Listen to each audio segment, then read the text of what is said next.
at the Emerald Coast Wildlife Refuge, and I get to spend some time with the executive director and the new executive director.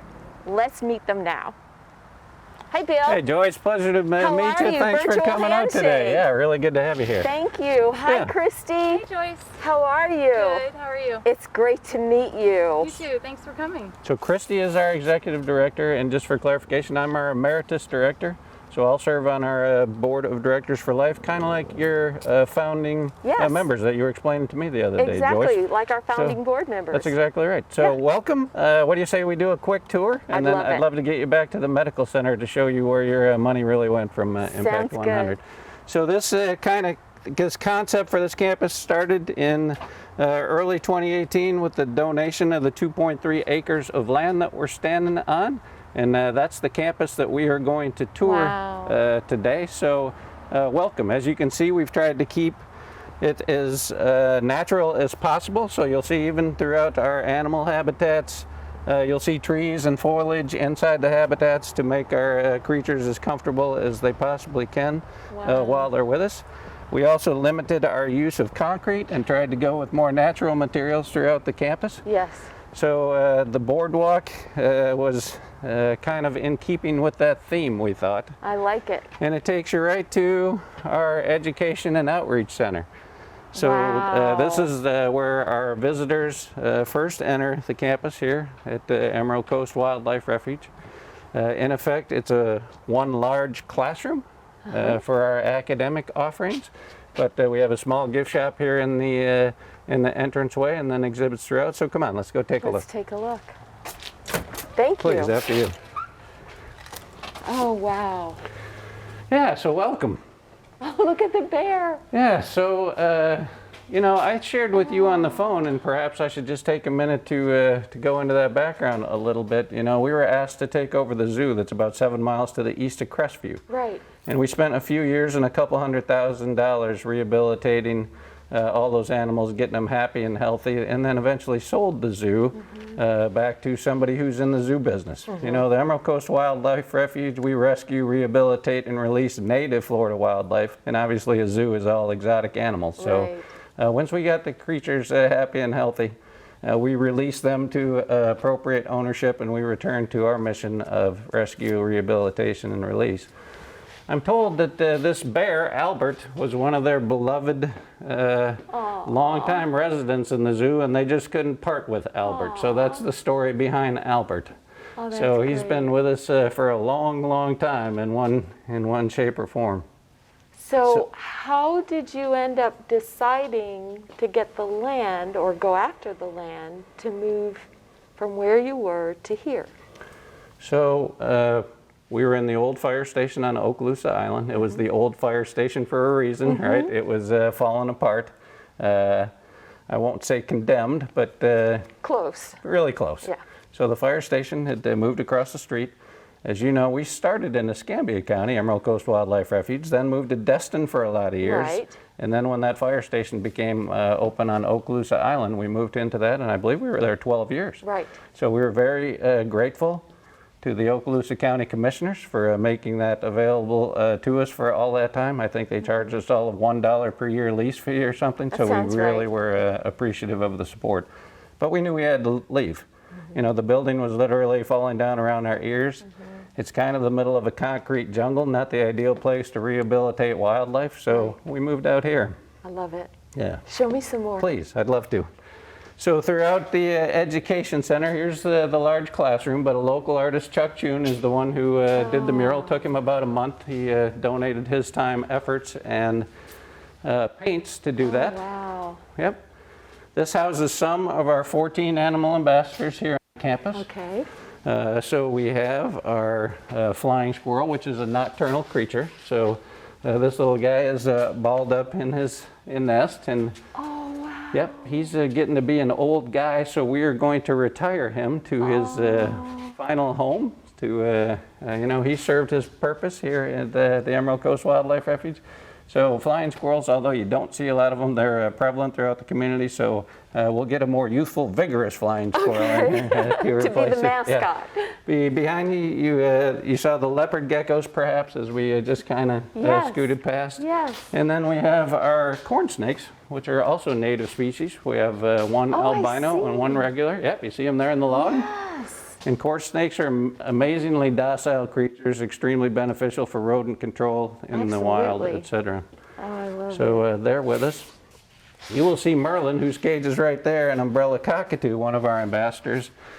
He kind of serves the purpose of teaching the populace why taking ownership of an exotic pet is really kind of a bad idea. Okay. You know, those birds live to 80 to 100 years old.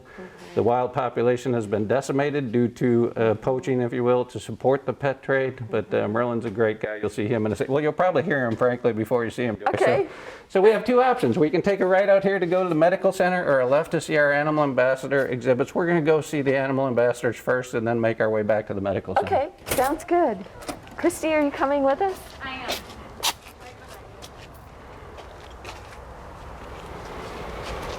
Thank you. So again, tried to keep all the pathways as natural as possible. We've had tremendous community support, not just from Impact100, but Eagle Scout projects did the post and rope barriers throughout the complex. The Navarre Garden Club and the Girl Scouts did the pollinator garden you saw up front, and the two gardens on either side of the walkway entering the compound. Yes. So we're very grateful for them. This is one of our first animal ambassadors we'll come across. She has, can you see her up there? We put that high perch for them. You know, they're natural climbers. That's where they overnight generally, is up in trees. So. Hi. Hi. She says, why are you waking me up in the middle of the day? That's probably about right. So then we'll backtrack a little bit here. And I'm just going to give you a quick tour around the perimeter of the animal habitats. Okay. But while we're doing that, you know, we rescue and rehabilitate between 1,500 and 2,000 animals every single year. Wow. Every single year. So this year it was 761 intakes. That included 123 pelicans, 45 great blue herons, 329 eastern gray squirrels, 219 possums, 61 raccoons. Go on down the list. Wow. Joyce, what I don't think I've shared with you, we're also the Marine Mammal Stranding Response Team. That's a federally recognized team. Right. So we respond across the 5 counties here in Northwest Florida to stranded dolphins, whales, manatees when asked to do so, and we augment for sea turtles as well. Okay. So anytime you see those folks entangled, beached, stranded, not acting appropriately, that's your Emerald Coast Wildlife Refuge at work. I didn't going to know respond that. to those. Yeah. So That's we had great. 22 actual strandings last year we responded to, and 50-something calls. So Wow. busy activities there too. Absolutely. How many volunteers and how many staff do you guys have? Well, as I think I shared with you the other day, we are unique as an organization in the entire United States of America for a few reasons. The first one being that huge geographic area that I told you we covered, right? 5 counties, an unbelievable amount of water line we cover with the Marine Mammal Response Team. We're also unique in that we treat all native Florida wildlife that we are licensed to do so. Okay. And the third one that makes us unique is we do all that with a paid staff of only 3 full-time employees, Wow. our wonderful executive director being one of them. So it's a little organization punching well above its weight in terms of the impacts it makes for our communities, its citizens, and most importantly, the wildlife that we serve. Absolutely. So thank you, great question. Absolutely. So our striped skunk, also a native species, she's nocturnal. So let me take you around the corner here. Yeah, curled we up. might be able to see her through the little bubble. We put these bubbles in so the kids could kind of see her when it's not cold weather. You can just see her little tail hanging out there. She's getting to be an old lady as well, so in addition to being nocturnal, you know, her activity levels are pretty slow here during the winter, like so many of us. Sure. That's great. Yeah. So Christy is a no-kidding herpetologist, so the idea that we built behind this habitat was for turtles, tortoises, whatever. Okay. And right now, luckily it's empty, right? We haven't had a non-releasable animal, so our first goal is always to return to the wild. Right. So, So that's we a got good this thing. wonderful Right. habitat waiting It's for. great that it's empty. It is. So she and our medical professionals will be the ones making the determination about, hey, we don't really think that this guy can make it back out in the wild. Okay. So the entire ambassador program. So yes, ma'am. So that's a landlord. He's our gopher tortoise. They're a native keystone species. They provide or share their burrows with around 350 different species. So Wow. we call them landlord because they do provide lodging to so many other species. Right. But a natural burrower, incredibly, they're perfectly built for their burrowing mission. Let's put it that way. Yeah, so he can move a lot of work, a lot of dirt. And then Sheldon, you see, Yes. that is not a native species. He was found abandoned in a truck stop. So we took him in, rehabilitated him. He had a lot of intestinal, a lot of times you see the shell concavity. That's caused by vitamin deficiencies or entanglement. We think in this case, due to his intestinal problems, that was probably a vitamin deficiency. Okay. Whoever had him didn't know the appropriate nutrients he needed when he was young. Right. Another lesson in why exotic animals make such bad pets. Exactly. But he's in good shape now and doing great. There is Merlin that we talked about, the umbrella cockatoo. Hi, Merlin. Hi, Merles. Hi, How Merlin. are you, buddy? Can you wave hi? Can you wave hi? Hi, Merlin. So all these habitats you see throughout the campus, up until very recently, they were all built with donated materials from our local area home builders, who gave us permission once they were done with the house that they were building to come take the salvage lumber rather than it just go into the landfill. So it worked out great for them, worked out great for us, obviously worked out great for our animals. So we were grateful to our area home builders as well. Absolutely.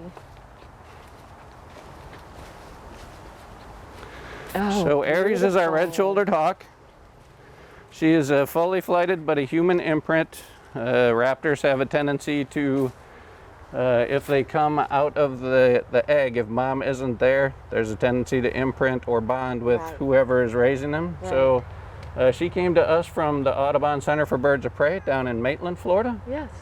And she has been with us about 2 years now. And like I say, she was a human imprint, so she's non-releasable, not because she's not flighted, she's fully flighted, but because she's lost her fear of humans. Right. So if we were to release Aries, she would potentially come and land on your head or your shoulder, and you can see with those talons that wouldn't work out well for anybody concerned. Right, And in right. those situations, when animals lose their fear of humans, it almost never works out for the animal. They end up having to be destroyed. So we're certainly not going to let anything happen to that beautiful girl. And so the alternative, if you get one of these exotic animals and you either can no longer take care of it or don't take care of it and just let it go, they die without an organization like yours. That's true. Well, A, it's illegal to do that in the state of Florida and most other states as well.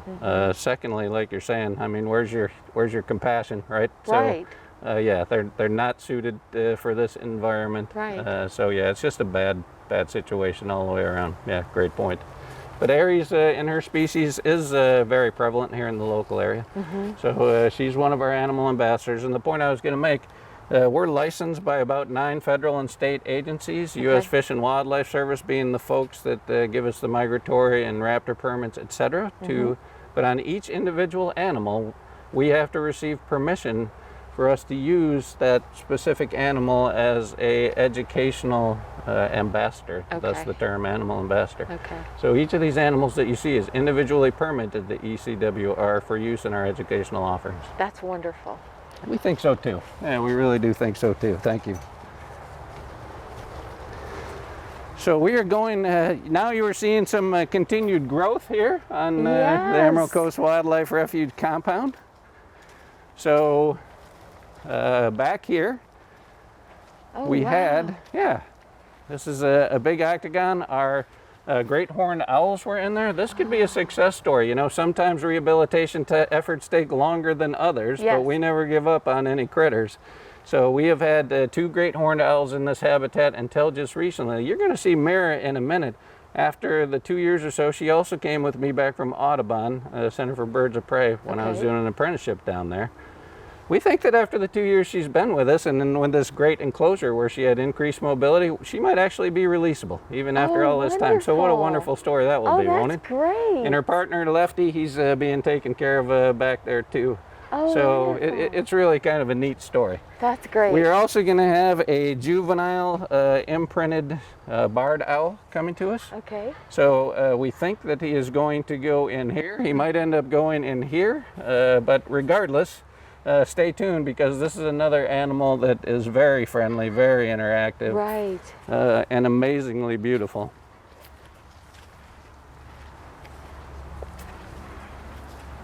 This is amazing, Bill. Thank you. We're very, very proud of this campus that, frankly, you guys helped us build. I mean, Thank you. Right behind you, you see some of the signs for future exhibits that we have planned. Yes. You know, anything that we're permitted to hold that would be releasable, that's part of the refuge in our Emerald Coast Wildlife Refuge name, right? We are going to take care of those critters and provide forever homes from them, like Loxie. Yeah, a red fox. She came to us from another rehabilitator down in Central Florida. And she was found in pretty bad shape, and is now just an absolutely beautiful creature, as you can see. So is she releasable? She is non-releasable due to imprinting as well. She was just with humans too doggone long. Yeah. And I think that's the other thing that people don't realize when they start feeding or doing things with the wildlife around their own homes is they're damaging those animals to be able to take care of themselves in the wild. Amen. Well said. I couldn't have said it better myself. Yeah, very well said. And it's so tempting, It's right? so Because tempting. They're so cute. They're so cute and they're beautiful, but it's not a good idea. No, it's really not. So luckily enough, at least the 5 counties in the panel I handle here have the Emerald Coast Wildlife Refuge to turn to. Exactly. Yeah. Exactly. So the majority of our patients and volunteers come from either Okaloosa or Santa Rosa counties. Okay. So while we've moved our facilities, if you will, here to Santa Rosa, we are still in Okaloosa and will be forever, you know, have been the entire time of our 26-year history, and will be for the next 26 years, and on and on and on. So we always have and we always will support Okaloosa County. We put this rope barrier down. So talking about the permits again, right? The educational ambassadors on the front part of the campus that we just walked through, they're the ones that are, they're here to interact with the public intentionally, right, as educational ambassadors. Sure. So this barrier is up. The back side of the campus is for the animals that we are trying to rehabilitate. So we are going to make this real quick so we don't... This is our raptor rehabilitation complex. Oh, wow. I would love to show you inside. It's up to you all whether you want to take the time in the rain now or if you want to come back. Okay. So let's... But this was over a $100,000 complex. Oh, wonderful. That Mr. Edwin Henry of Henry Company Homes, home builder here in Santa Rosa County and Okaloosa too. He donated both all the materials but also his construction crews to build that huge facility for us. For the labor. So the check ride for any of our raptor species prior to re-release into the wild, and here, let's go, let me let you in this way. This way. Thank you. You're welcome. So the creatures that can potentially go through that raptor rehabilitation, bald eagles, ospreys, all the various species of owls we have in the local here, area, 5 different species, all the different species of hawks, 2 different species of vultures, and when it's not gainfully employed with all that, we can use it for pelican rehabilitation, on and on and on and on. Oh, that's great. Yeah, so hopefully we'll have a break in the weather for me to show you that here in a second. Yes. But welcome to the Medical Rehabilitation Center. I mean, all the medical equipment that you all bought for us in 2013 that we were using that entire time is now resident and used every single day here in our Medical Rehabilitation Center. That's great. So That's know great, that your Bill. money was well spent, A, but secondly, it's getting used every day. That's so let me walk you wonderful. through this. Absolutely. And again, this is generally off limits to the public, but I want to give you and your members some appreciation for how appreciative we are, and Thank you. and how well your money's being used. Thank you. So here in, Oh, and look, you've got the checkup. you darn right we do. That's great. Absolutely. So we will intentionally keep our voices down in here. Again, this is a hospital just like any other. This is just for wildlife patients, animal patients, as opposed to human ones. But pre-COVID, our plan was to allow the public to come in here. Those double doors would have been closed, and they would be able to see our neonatal nursery on this side and our juvenile nursery on this side through this one-way glass that we have. That's still our plan once COVID subsides, but for right now, obviously, the health and welfare of our staff and volunteers is taking priority. But, you know, that's really cool, especially the youth, right? When they can come in and see these little baby animals being fed, and the staff working to rehabilitate and move them on to the juvenile room and so forth. Yes. So let me we'll just pop our heads in here real quickly.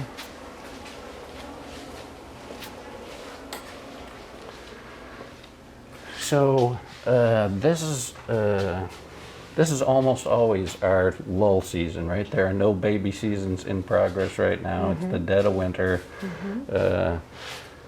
Activity by the animals themselves lessens this time of year. Everybody kind of slows down. So this is the absolute low point of animal care for us this time of year.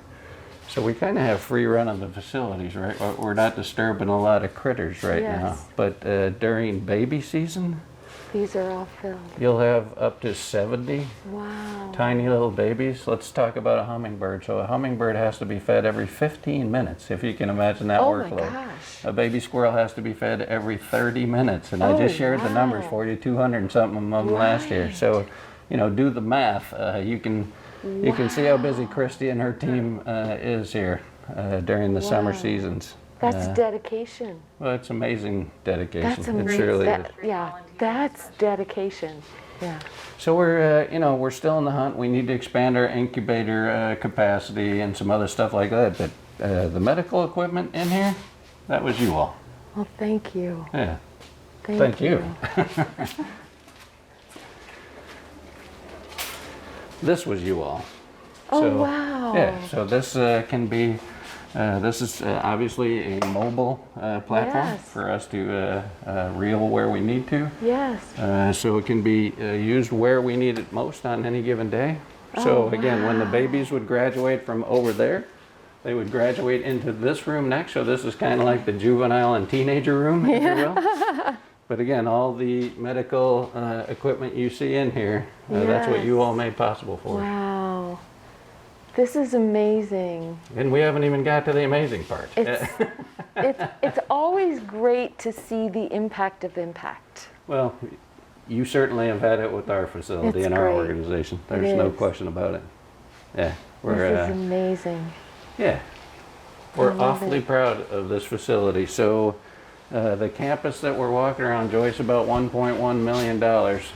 Start to finish. We were lucky to get it done without incurring debt, mainly through the generosity of the supporting contractors that did a lot of them their work at cost or darn close to it, and also our general contractor who oversaw the entire project, CTG Incorporated out of Milton, who the only cost they charged us was the salary of their project manager.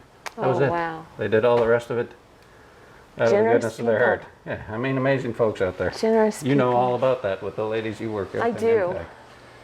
We always say that the women of impact are not wealthy women, they're generous women. There you go. There you go. So this is a work in progress, and it's a work in progress because right now this is our isolation and rabies vector room, and luckily enough right now we don't have any patients. So Christy's using the downtime to reconfigure and do some much needed reorganization when they're not scrambling feeding hummingbirds and squirrels every 15 and 30 minutes, right? Yes. And you never think about, okay, so if the person has to go through rabies shots, the animal also has to be evaluated and isolated from other animals, and you don't really think about that. So where do you isolate them? Obviously, a place like this. Yeah, and we're one of the few wildlife rehabilitators. Our new president and longtime attending veterinarian, Dr. Natalie Dyson, insisted that we just go ahead and vaccinate all of our in-treated intakes, if you will, wild patients. We're one of the few rehabilitators that does that, and that's expensive. But we made the decision, A, it's better for the animal's health, but as importantly, it's better for public health in the 5 counties we support, right? Right. So that this risk of rabies and other cross-transmittable diseases is reduced. Exactly. Yeah, so we're pretty proud of that as well, and that was all Doc Dyson's Brilliant thinking there. decision. So if we take a right here, all of this, you guys bought. So Tyler is one of our young interns. Nice to meet you. So every year we attract interns from across the United States of America. I think we've only had 1 international intern, but every year up to about 30 interns come and learn the hands-on skills that way they will need to go on and be certified vet technicians, animal nurses, pre-veterinarian studies. We've also had graduated resident veterinarians come and intern with us. So it's really kind of an amazing thing, and believe it or not, in the COVID environment, when so many educational organizations had to shut down, our request and demand for internships increased as opposed to decreased. What a great opportunity for them. It is. So you name it, pretty much Doc Dyson can do it in here. Wow. And our 2 wildlife rehabilitators, you know, Doc Dyson is a volunteer just like all the rest of us on the board of directors. So Christy and our 2 medical technicians are only full-time employees. All the rest of us are volunteers, probably a couple hundred volunteers on the books at any given time, 50 to 100 which are very active, and others, you know, maybe once a month. That's kind of the minimum requirement that we ask you to commit to come volunteer with us. That's amazing. Yeah, but this is where all the surgery is performed, the triage, etc. Wow, this is great. All the autoclaves, oxygen equipment, regulars, centrifuges, scales, that was all you guys. Wow. It's great to be able to see what you've done, right? Yeah. And it being used on a daily basis, more importantly, right? Yes. And that it's needed. Yes. So taking care of between 1,500 and 2,000 patients a year, we do an awful lot of laundry. This we got I bet. we got a big laundry suite. That's for sure. And they don't clean up after themselves either. So here's one of our 2 ICU wards. So if we can, I'll just let you pop your heads in there real quick, and then we won't do any talking in there, and just pop our heads right back out. Okay.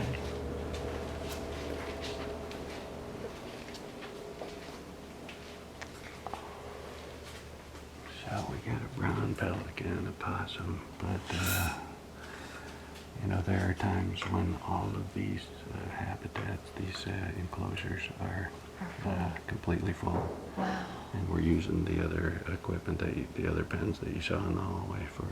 Right. Oh. I see on the pelican it says hooked leg.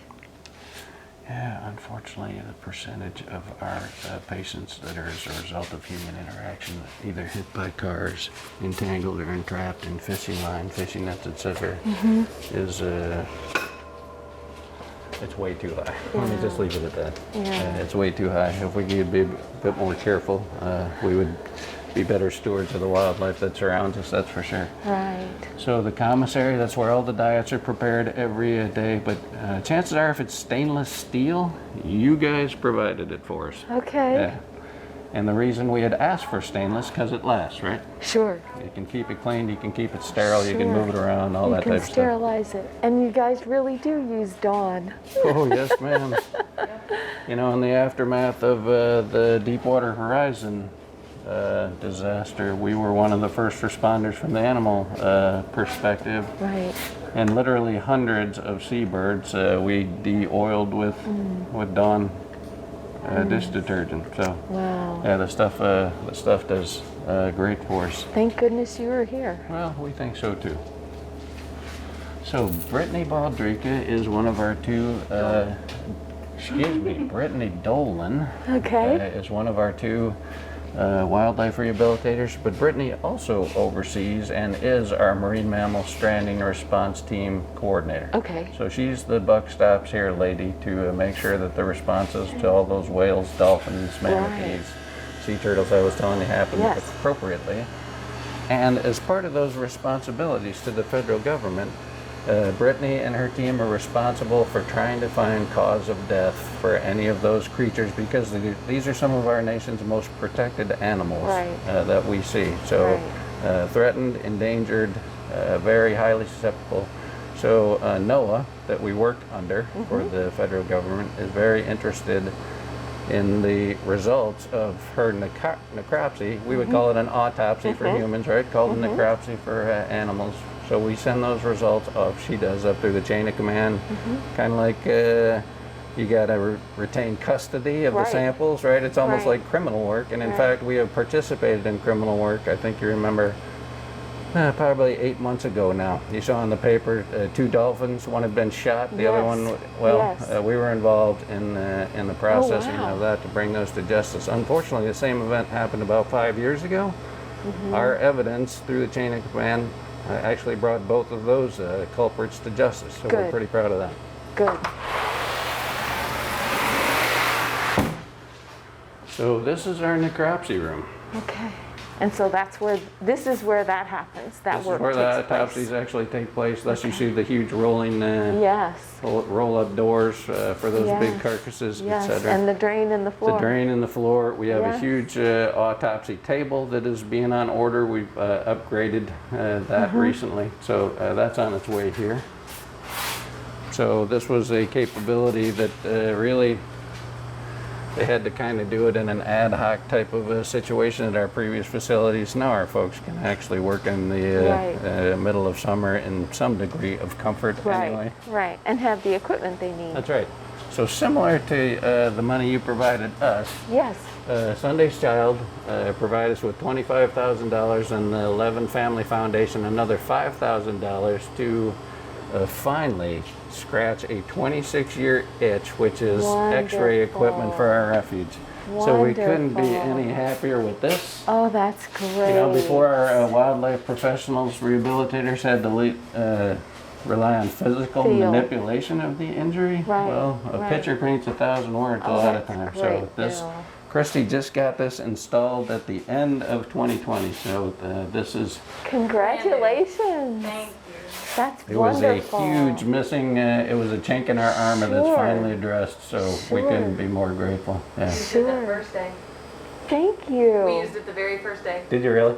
This is great. Isn't it amazing? This is great. Yeah. Thank you for the tour. Oh, it's my pleasure, and we're almost done. This has been amazing. So let's slip out the back door, and then RJ, do we have time to backtrack to the Raptor Rehabilitation Center? Great.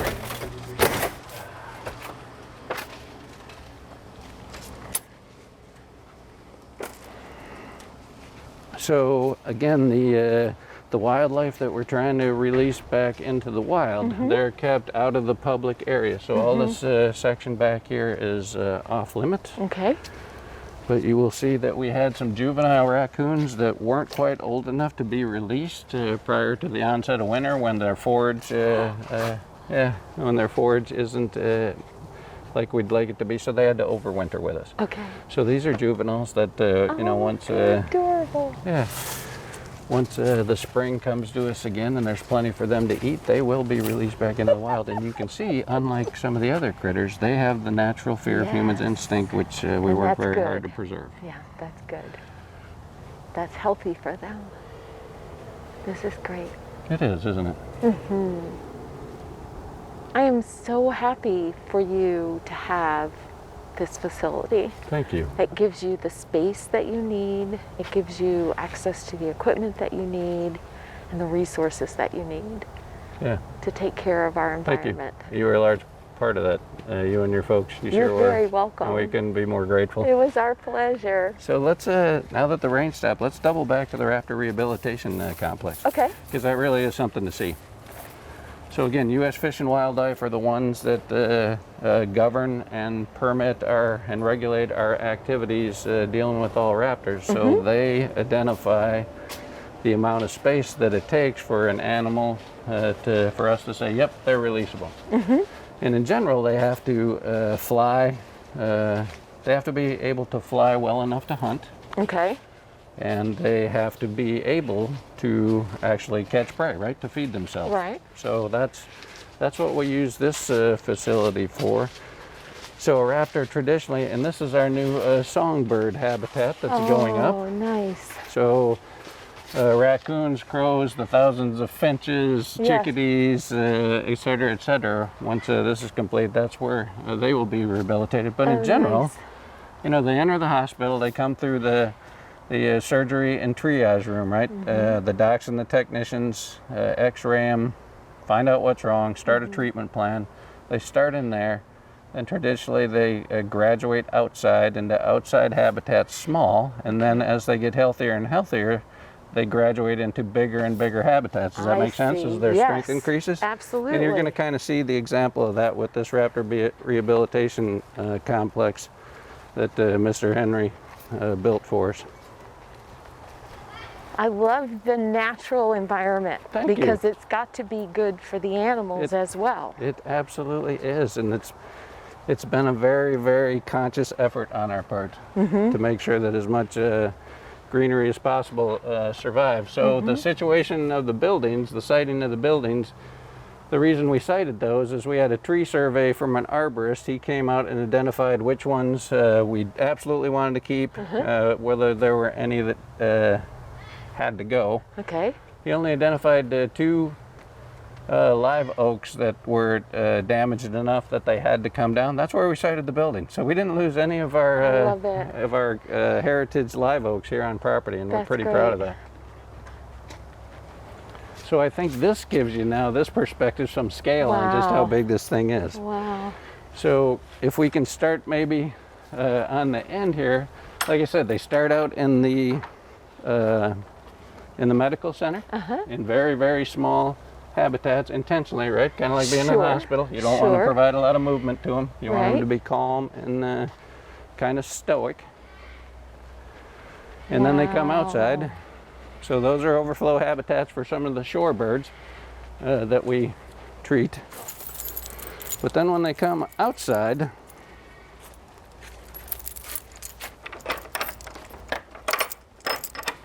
this would be their first stop. Okay. And raptor habitats are generally called mews. So they would come into one of these smaller mews to start with. Wow. And as you can see, just one perch, Yeah. you know, not in an especially big space. We don't Right. want them trying to fly too much. Right. So outside to here. Okay. From here, we will take you to the next stage in the rehabilitation journey, Okay. which is our 50-foot mews. This way or that So way? you remember the great horned owl I was telling you about that might be a Yes. success story and we'll be able to release it? That's her. That's Mira. Oh, she's beautiful. Isn't she awesome? She's posing. Yeah, so keep your fingers crossed for Yes. us. I mean, wouldn't that be awesome That would to be finally wonderful. get her back Yes. to where she needs to be? Yes.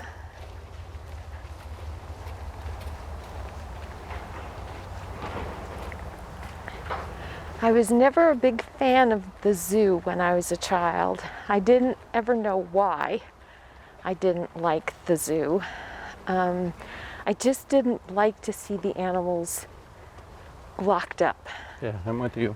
I loved going out into nature and traveling and seeing different animals in their natural habitat. And it wasn't, of course, until I was an adult that I understood why I instinctively felt that way.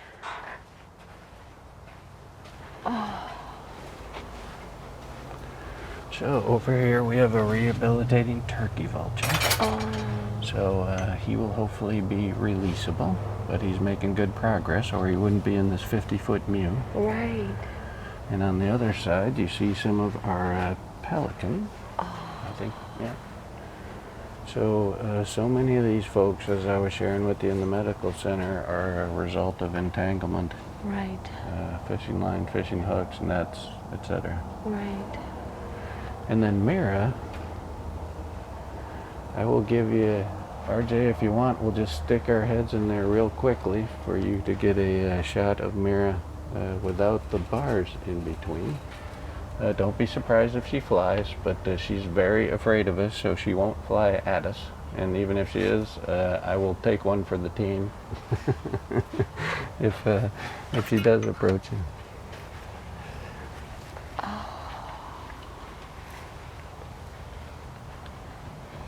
So this is what I was telling you. U.S. Fish and Wildlife requires us to have a minimum of 100-foot long, 20-foot wide, and 16-foot high flight rehabilitation pen as the final. And I'm going to close this door so if she does fly, she doesn't have an avenue of escape. Sorry.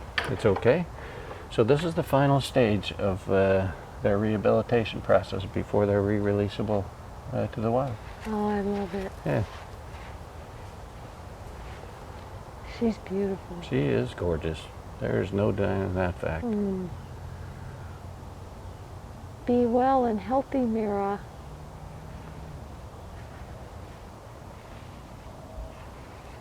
Thank you, Bill. My pleasure.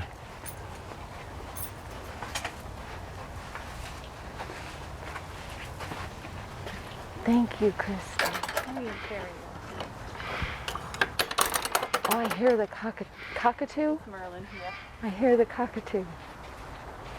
Thank you, Christy. So let's take another left, and then,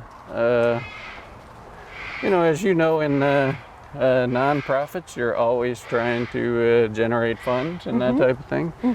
So the final thing I'd like to show you is where our outdoor classroom and our paver brick walkway will be. Oh, wonderful. Which will be between the buildings. So what we're doing there is we got we're selling you know, paver bricks that folks can engrave to celebrate their anniversary, the passing of a loved one or a pet or whatever. Yes. So that will be in this entire area. Oh, nice. Between the buildings, and then down here towards the classroom, again, we intentionally sited the building so that we're going to have the stakes that you see here kind of off to the side. So this will all be paver brick patio surrounding these two heritage oaks for nice. Outdoor classroom usage when the weather permits it. Oh, that'll be beautiful. It really will be beautiful. So kind of an example of what we envision. Yes. And it's my understanding that if the bricks aren't already on order, they're going to be here momentarily. Soon. So then we will get this project done and really kind of put the finishing touches on the campus. That'll be beautiful. Joyce, what questions do you have so far? Let's go in. Let's I've got do that. lots. Okay, thanks. Thank you for the tour. It's my pleasure. That Thanks for was coming out. amazing. I loved seeing everything. Now you know I have questions. And I have to warn you that other people are going to have questions as well. Great. You got your grant in 2013. Talk to us about what that was like, what it meant to you. We've seen what it did. What did it feel like, and what was that experience like for the organization?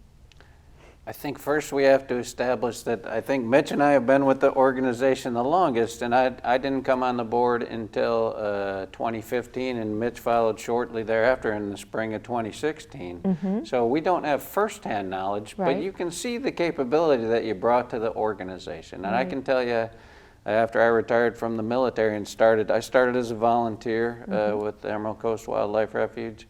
The excitement in our organization for now having bought world-class equipment that you all provided to our medical care professionals, it was evident, the foundational and the the impact made on Emerald Coast Wildlife Refuge, no Right. question about it. So, And that's you know, what we even like. 2 years down the road after we had already closed out the grant with you all, the excitement was still there about the capability they brought, and as you can see, it's still being used every day.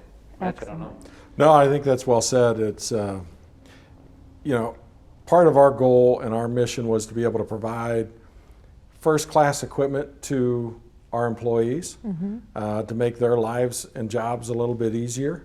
And that equipment certainly has done that for us. So we're very appreciative of that. Excellent. And I would say just from the aspect of the people who work here all the time, knowing that the community supports you in that way is so rejuvenating that sometimes we need that little reminder Sure. to look around and take that all in. Sure. Would you say that in your experience since the grant, has it helped with other fundraising activities or initiatives? Has it made a difference?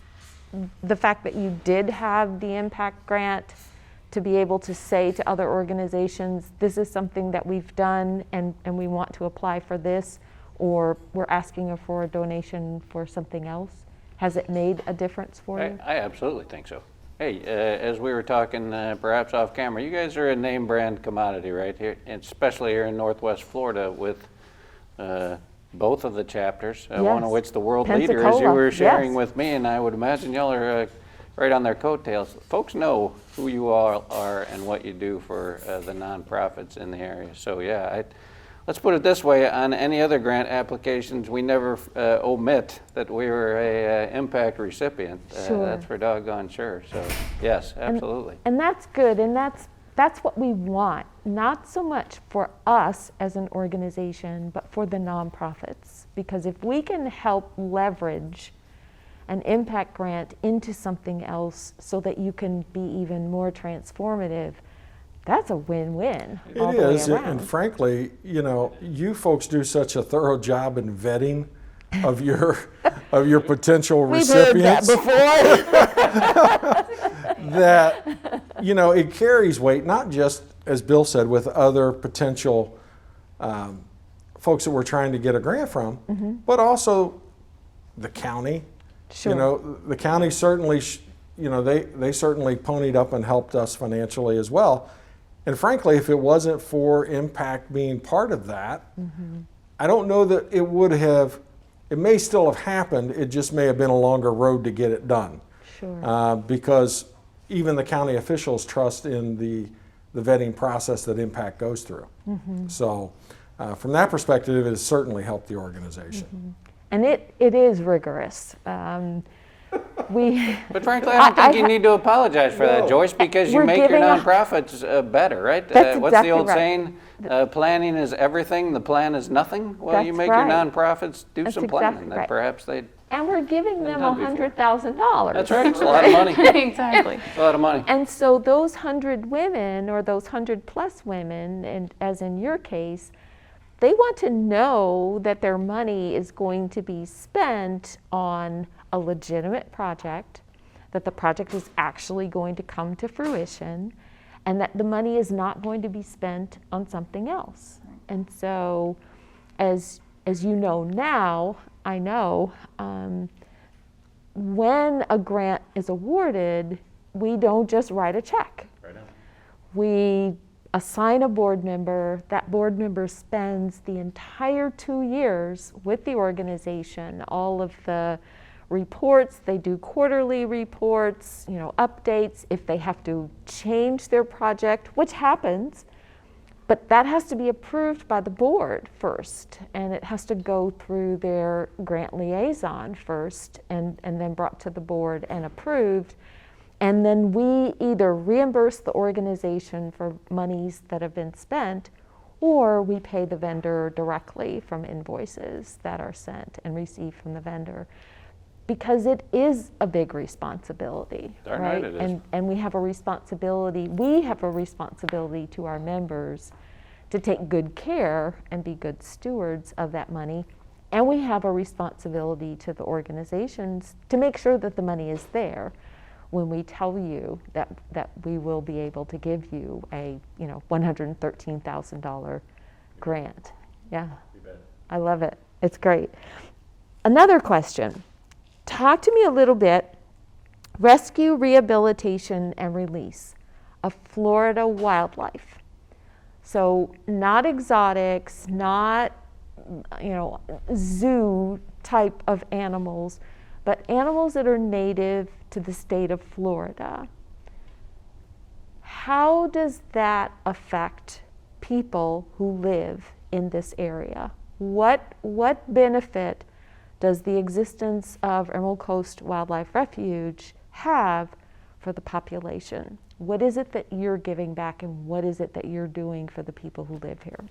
Some of that I mentioned, we made the conscious effort led by Doc Dyson and the medical team to vaccinate all our inbound intakes, if you will, for rabies vector species, that type of thing. So frankly, that's a public health service from ECWR's perspective that we provide to the 5 Northwest Florida counties that we have supported for the 26 plus years. We clearly are trying to teach our citizenry, particularly the youth, how to be better stewards of the beautiful wildlife that surrounds them. How to minimize their negative impacts for securing their fish line and fish hooks, to secure nets and buoys and stuff like that from their boats, to not cut lines, to actually retrieve the animal if one has been captured and disentangle it, right? Or call us, and we will do that. So, 1,500 to 2,000 animals a year for 26 years, that's kind of the impact of the Emerald Coast Wildlife Refuge to Northwest Florida here, and we're very proud of that.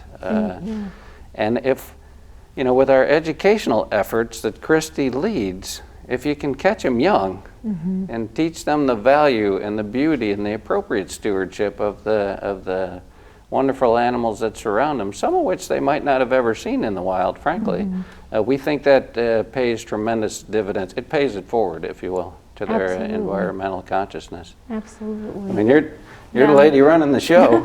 And I think for a lot of people, coexistence with wildlife is difficult because we're seen as such two separate groups when really we all are sharing the same environment. And so I think sometimes people just need that middleman, which is us in this case, to either learn how to coexist properly or how to help the wildlife that they either see or encounter.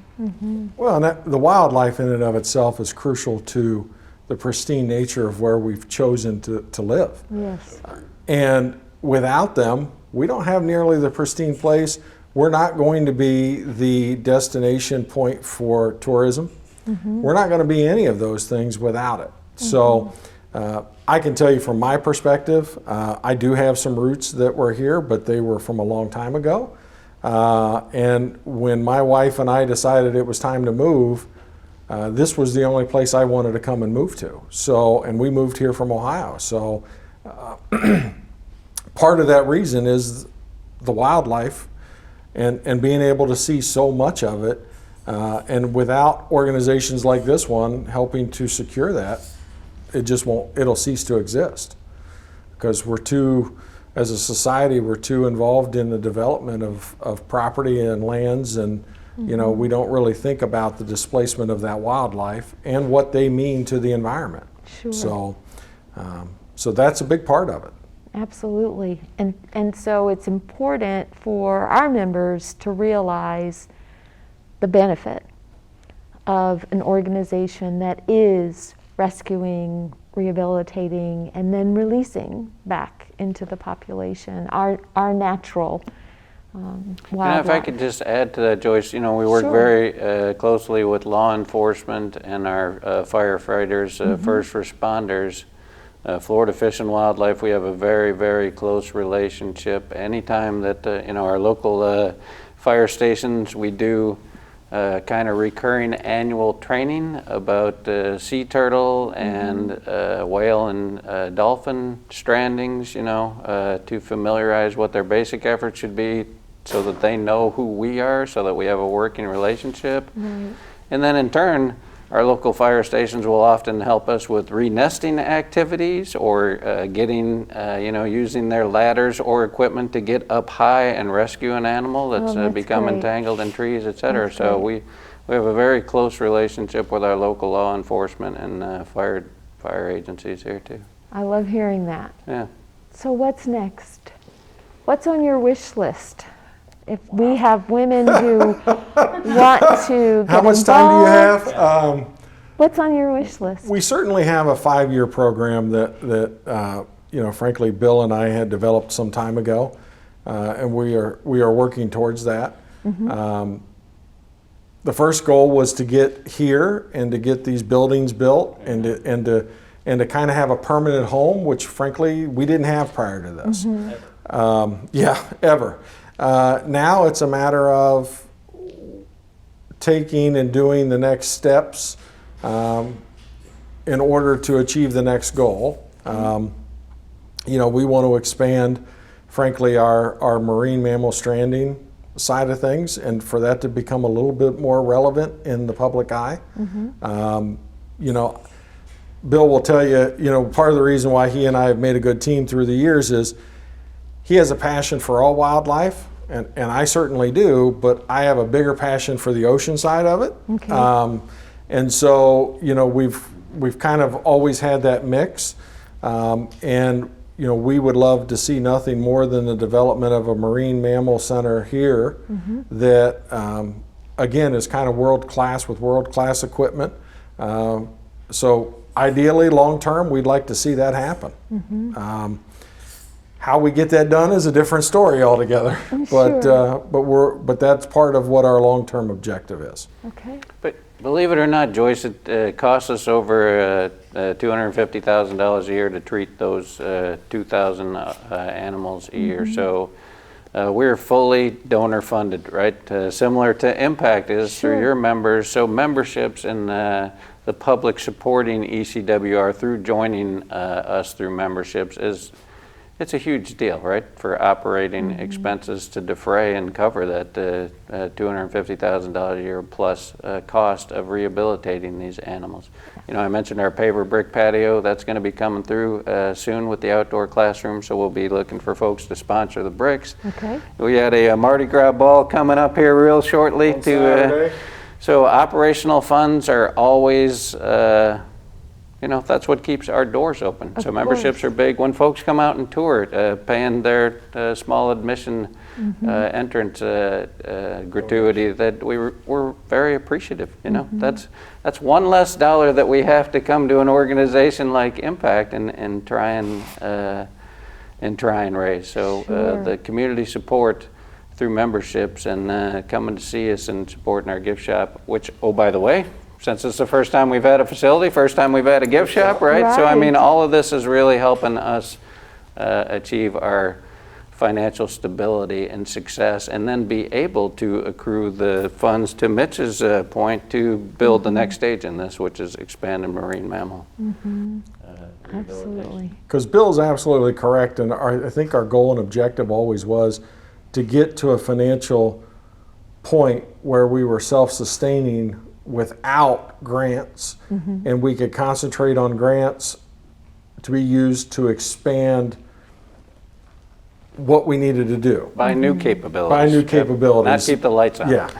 Right. So, that's the first immediate. The longer term plan is kind of what I laid out ahead of time. Okay. But, we built the facility and then COVID hit, frankly. Right.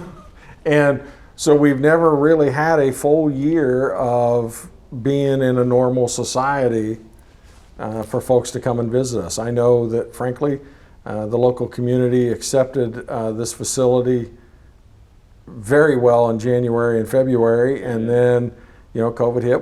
We basically had to shut down, and in many cases, you heard me talking earlier, it shut down our fundraising capabilities as well. Right. So memberships are a huge portion of what we're trying to get done. Okay.